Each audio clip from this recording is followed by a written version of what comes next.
सभापति जी, आदरणीय सभी सम्मानीय वरिष्ठ सांसदगण, सबसे पहले मैं आदरणीय सभापति जी को आपको इस सदन की तरफ से और पूरे देश की तरफ से बहुत बहुत बधाई देता हूं।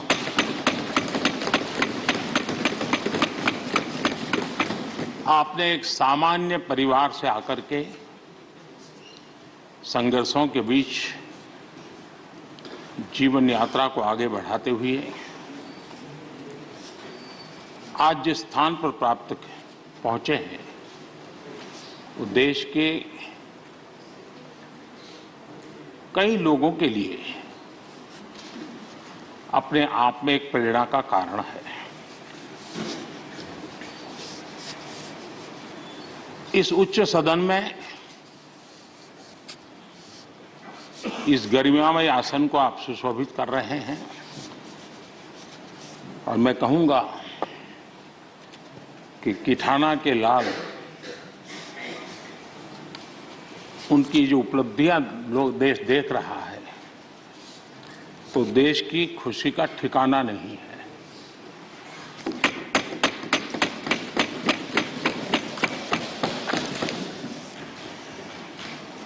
आदरणीय सभापति जी, ये सुखद अवसर है कि आज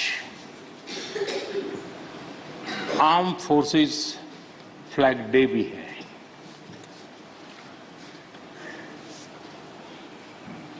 आदरणीय सभापति जी, आप तो झुंझुनू से आते हैं। झुंझुनू वीरों की भूमि है। शायद ही कोई परिवार ऐसा होगा कि जिसने देश की सेवा में अग्रिम भूमिका न निभाई हो। और ये भी सोने में सुहागा है कि आप स्वयं भी सैनिक स्कूल के विद्यार्थी रहे हैं। तो किसान के पुत्र और सैनिक स्कूल के विद्यार्थी के रूप में मैं देखता हूं कि आप में किसान और जवान दोनों समाहित हैं।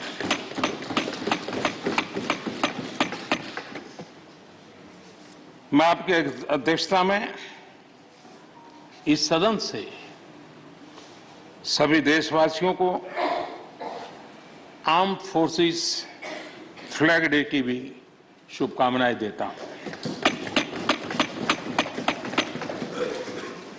मैं इस सदन के सभी आदरणीय सदस्यों की तरफ से देश के आर्म फोर्सेस को सैल्यूट करता हूं।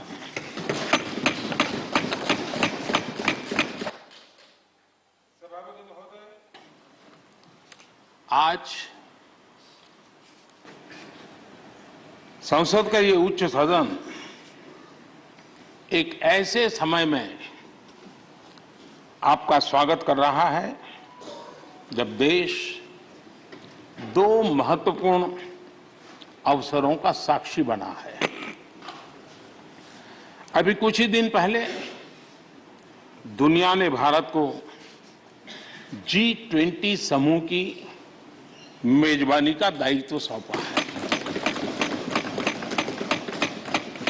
साथ ही ये समय अमृतकाल के आरंभ का समय है। ये अमृतकाल एक नए विकसित भारत के निर्माण का कालखंड तो होगा ही, साथ ही भारत इस दौरान विश्व के भविष्य की दिशा तय करने में भी बहुत अहम भूमिका निभाएगा। आदरणीय सभापति जी, भारत की इस यात्रा में हमारा लोकतंत्र, हमारी संसद, हमारी संसदीय व्यवस्था, उसकी भी एक बहुत महत्वपूर्ण भूमिका रहेगी। मुझे खुशी है कि इस महत्वपूर्ण कालखंड में उच्च सदन को आपके जैसा सक्षम और प्रभावी नेतृत्व मिला है। आपके मार्गदर्शन में हमारे सभी सदस्यगण अपने कर्तव्यों का प्रभावी पालन करेंगे। ये सदन देश के संकल्पों को पूरा करने का प्रभावी मंच बनेगा। आदरणीय सभापति महोदय, आज आप संसद के उच्च सदन के मुखिया के रूप में अपनी नई जिम्मेदारी का औपचारिक आरंभ कर रहे हैं। इस उच्च सदन के कंधों पर भी जो जिम्मेदारी है, उसका भी सबसे पहला सरोकार देश के सबसे निचले पायदान पर खड़े सामान्य मानवीय के हितों से ही जुड़ा है। इस कालखंड में देश अपने इस दायित्व को समझ रहा है और उसका पूरा जिम्मेदारी से पालन कर रहा है। आज पहली बार महामहिम राष्ट्रपति श्रीमती द्रौपदी मुर्मू के रूप में देश की गौरवशाली आदिवासी विरासत हमारा मार्गदर्शन कर रही है।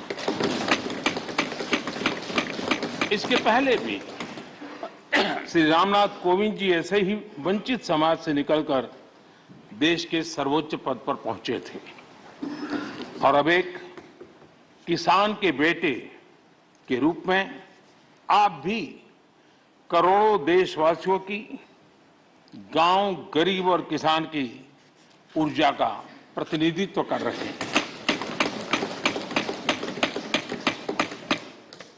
आदरणीय सभापति जी, आपका जीवन इस बात का प्रमाण है कि सिद्धि सिर्फ साधनों से ही नहीं, साधना से मिलती है। आपने वो समय भी देखा है जब आप कई किलोमीटर पैदल चलकर स्कूल जाते थे। गांव, गरीब, किसान के लिए आपने जो किया वो सामाजिक जीवन में रहे हर व्यक्ति के लिए एक उदाहरण है। आदरणीय सभापति जी, आपके पास सीनियर एडवोकेट के रूप में 3 दशक से ज्यादा का अनुभव है। मैं विश्वास से कह सकता हूं कि इस सदन में आप कोर्ट की कमी महसूस नहीं करेंगे।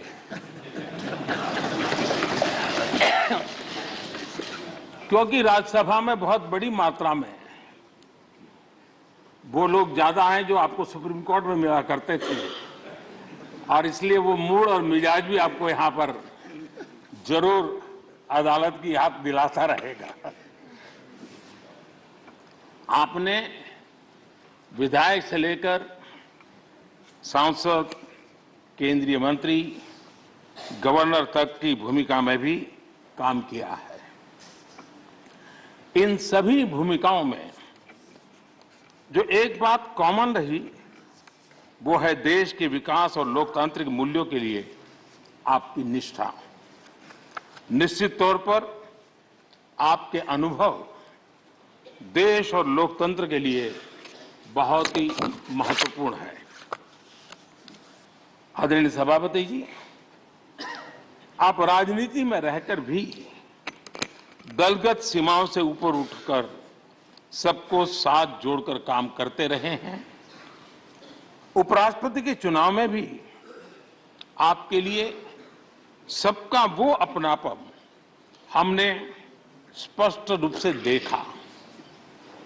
मतदान के 75% वोट प्राप्त करके जीत हासिल करना अपने आप में अहम रहा है। आदरणीय सभापति जी, हमारे यहां कहा जाता है नयति इति नायकः, अर्थात जो हमें आगे ले जाए वही नायक है। आगे लेकर जाना ही नेतृत्व की वास्तविक परिभाषा है। राज्यसभा के संदर्भ में ये बात और महत्वपूर्ण हो जाती है क्योंकि इस सदन पर लोकतांत्रिक निर्णयों को और भी रिफाइंड तरीके से आगे बढ़ाने की जिम्मेदारी है। इसलिए जब आपके जैसा जमीन से जुड़ा नेतृत्व इस सदन को मिलता है तो मैं मानता हूं कि ये सदन के हर सदस्य के लिए सौभाग्य है।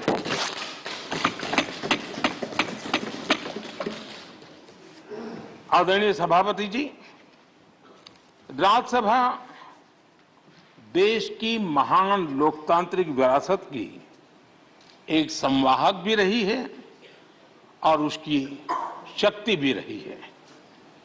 हमारे कई प्रधानमंत्री ऐसे हुए जिन्होंने कभी न कभी राज्यसभा सदस्य के रूप में कार्य किया।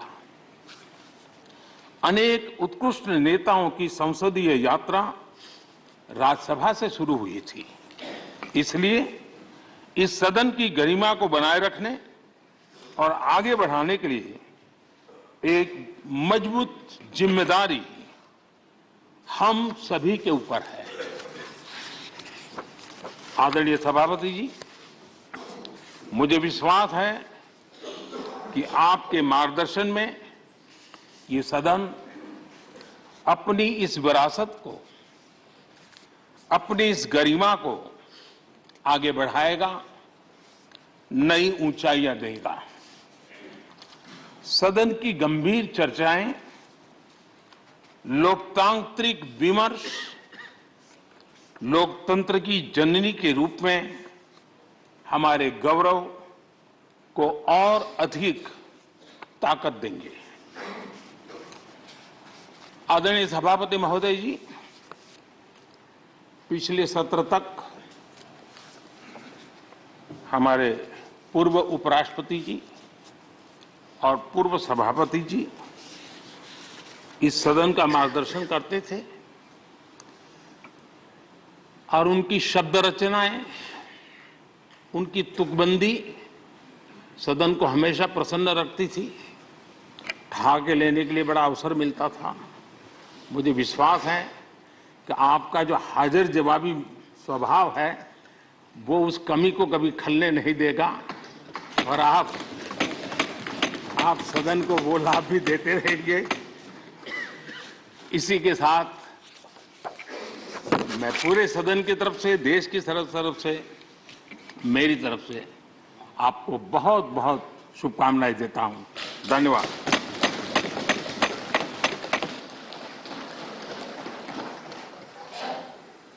Honourable deputy chairman. आदरणीय सभापति जी, उच्च सदन राज्यसभा के आज उच्च आसन ग्रहण करने पर आपको बहुत बहुत बधाई।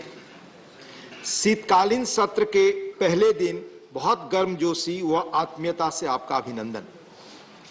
सदन के इतिहास में इस आसन पर बैठने वालों का गौरवपूर्ण इतिहास है। अपने अपने तरीके से सदन के कामकाज को सुचारू रूप से चलाने में सबका महत्वपूर्ण योगदान है।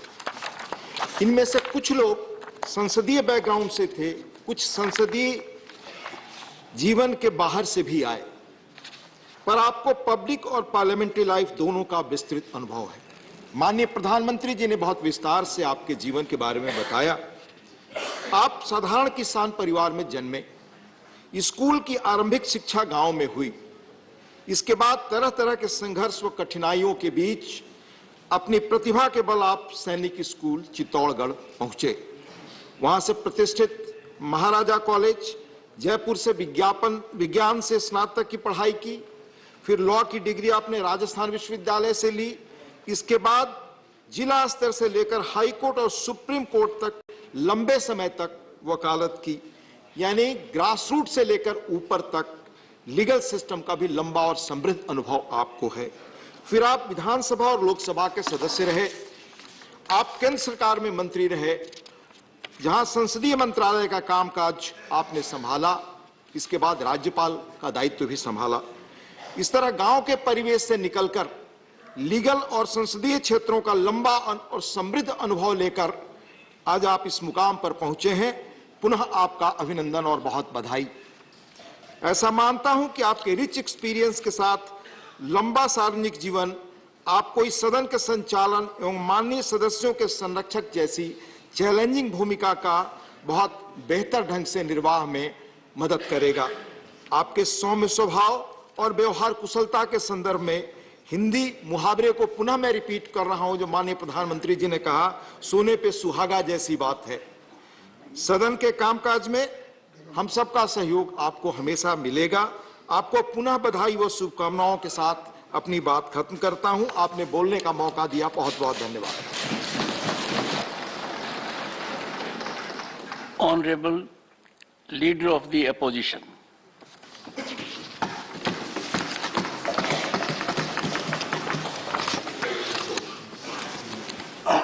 माननीय सभापति जी, विपक्ष के साथियों और अपनी ओर से मैं राज्यसभा के सभापति के रूप में आपका अभिनंदन करता हूं।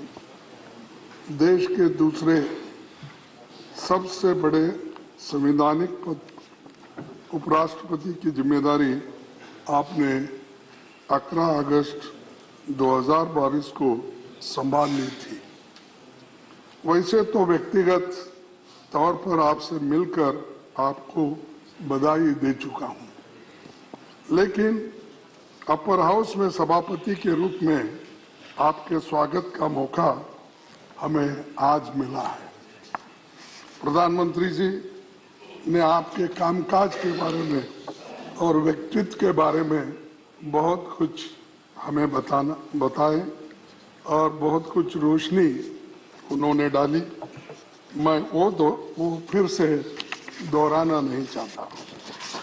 मैं एक जरूर कहना चाहता हूं कि अपर हाउस के संरक्षक के रूप में आपकी भूमिका बाकी भूमिकाओं से बहुत बड़ी है। आप जिस आसन पर बैठे हैं वहां देश के कई महान हस्तियां बैठ चुकी है। हमारे 6 सभापति बाद में भारत के राष्ट्रपति भी बने। आप भूमि पुत्र हो, जैसा कि प्राइम मिनिस्टर ने कहा कि किसान के पुत्र, तो मैं तो भूमि पुत्र कहूंगा।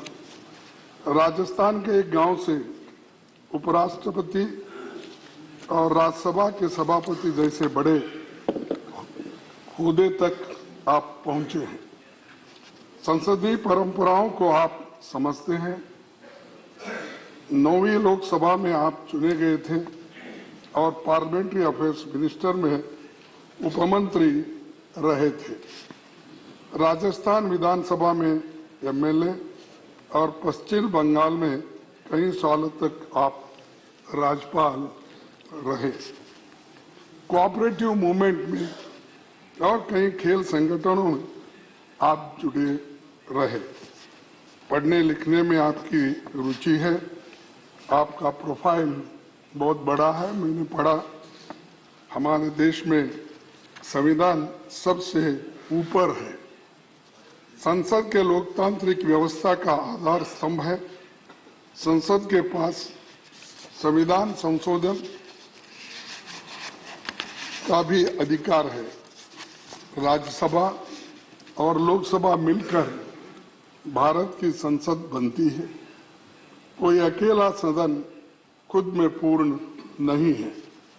संविधान के दायरे में दोनों सदनों को अपनी प्रक्रिया और नियम तय करने का अधिकार आपको है। हमारी संसदीय प्रणाली में राज्यसभा को चेंबर ऑफ आइडियाज या विचारों का सदन कहा जाता है। ये परमानेंट हाउस है और राज्यों का प्रतिनिधित्व करता है। राज्यों की राजनीतिक तस्वीर यहाँ नजर आती है। शुरुआत से ही संसदीय क्षेत्र के तमाम दिग्गज यहाँ की शोभा बढ़ाते रहे हैं।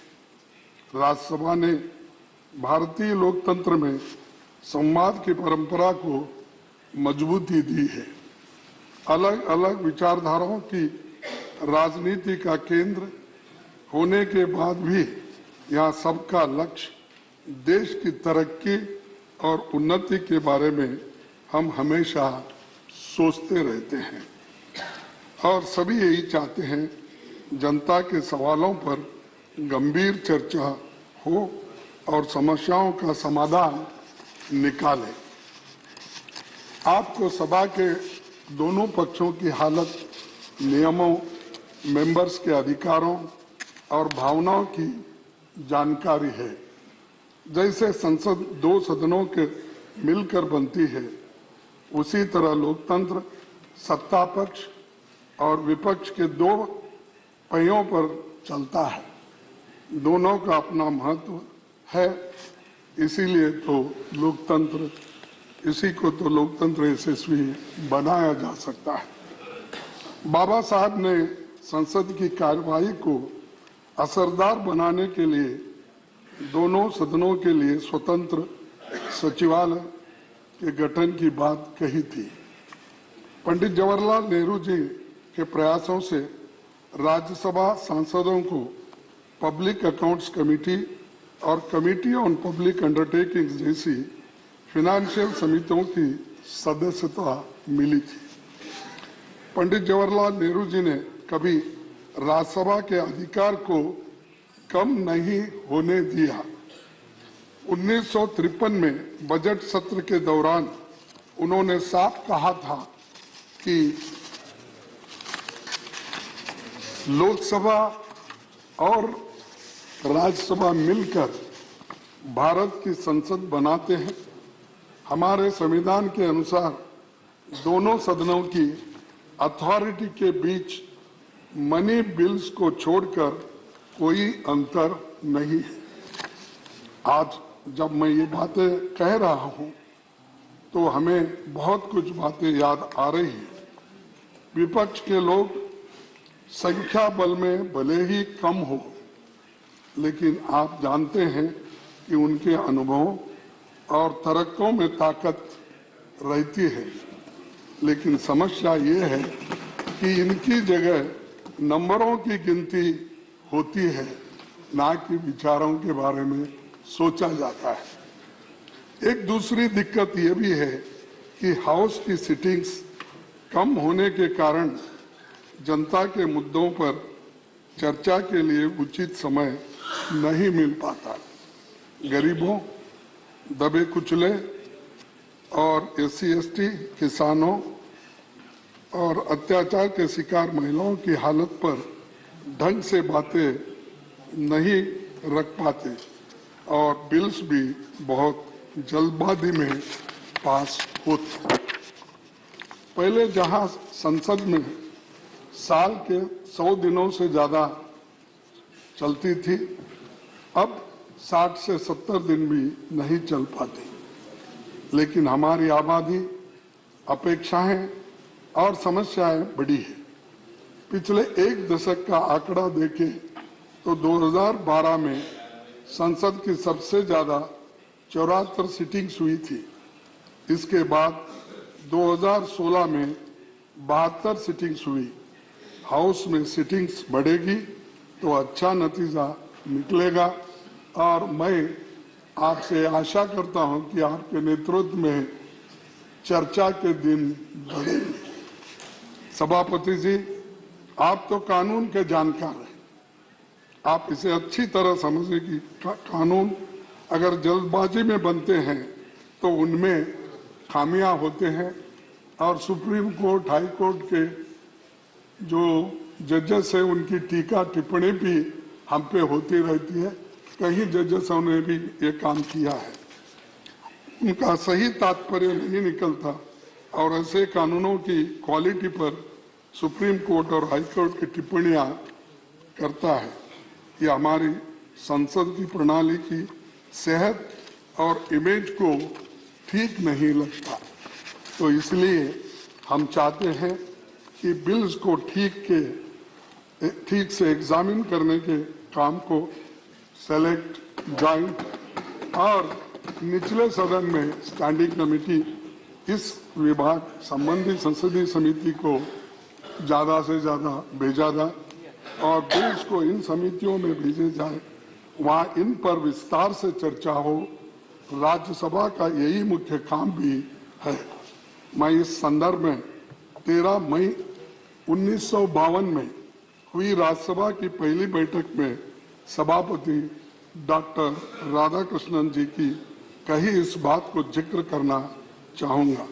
उन्होंने कहा था, हमें इस देश की जनता के लिए ये बात न्यायोचित ठहराने के लिए पूरी ताकत के साथ जुट जाना चाहिए कि जल्दबाजी में पारित किए जाने वाले कानून पर रोक लगाने के लिए सेकेंड चेंबर की जरूरत है।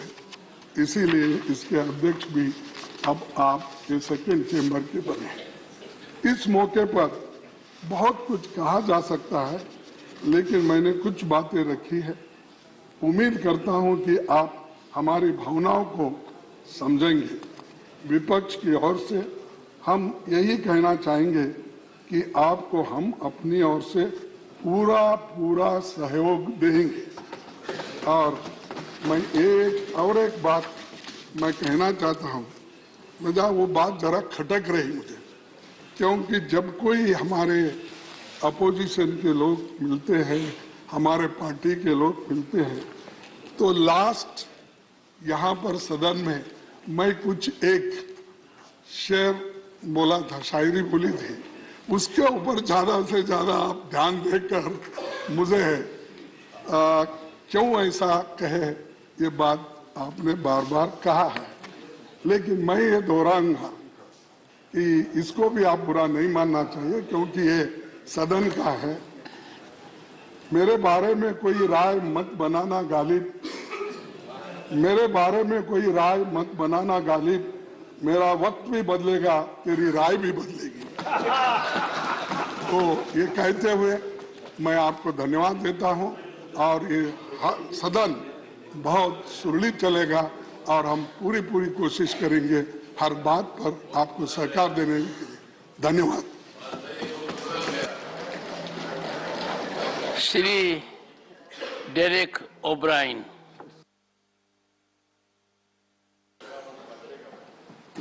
Just now I have informed